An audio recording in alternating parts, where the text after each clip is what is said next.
Dear friends, welcome back to your channel English Text Analyst. Friends, আজকে আমরা চলে আসবো। এই টেক্সটটা হচ্ছে একটা লিরিক পোয়েট্রি, আমরা আগেই জেনেছি। তো এই লিরিক পোয়েট্রি ব্যাপারটা কি আমরা একটুখানি দেখে নেব। দেখো যে এই লিরিক পোয়েট্রির অরিজিন বা উৎপত্তি কোথায় হয়েছিল। The term lyric comes from the ancient Greek word lyre, a musical instrument similar to a harp. Lyric poetry is thought to have originated in ancient Greece as a form of poetry meant to be sung or accompanied by music. তো মানেটা কি?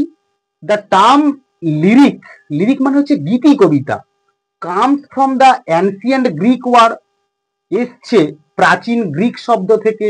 শব্দটা কি? সেটা হচ্ছে liar, আ musical instrument, যেটা কিনা একটা সঙ্গীতের যন্ত্রাংশ, সিমিলার টু আ হার্প, ঠিক একটি বীণার মতো করে।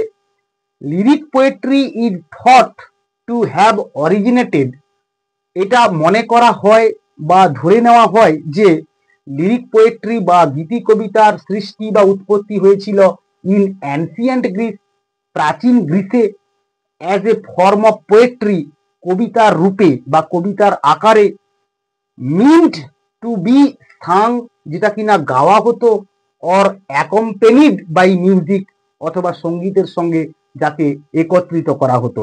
লিরিক পোয়েট্রির ডেফিনেশনটা একটুখানি জেনে নেব। আর lyric poetry is a type of poetry that expresses the speaker's emotions and thoughts.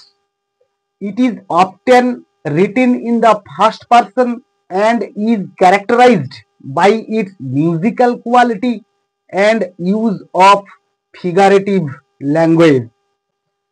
Characteristics of a lyric poetry একটু দেখে নেব।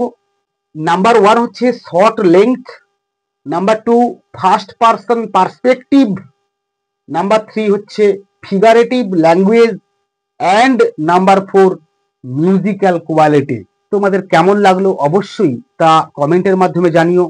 আর যদি ভালো লেগে থাকে তাহলে বন্ধুদের মধ্যে শেয়ার করো এবং আমার চ্যানেলটাকে সাবস্ক্রাইব করো এবং একটি লাইক দিও।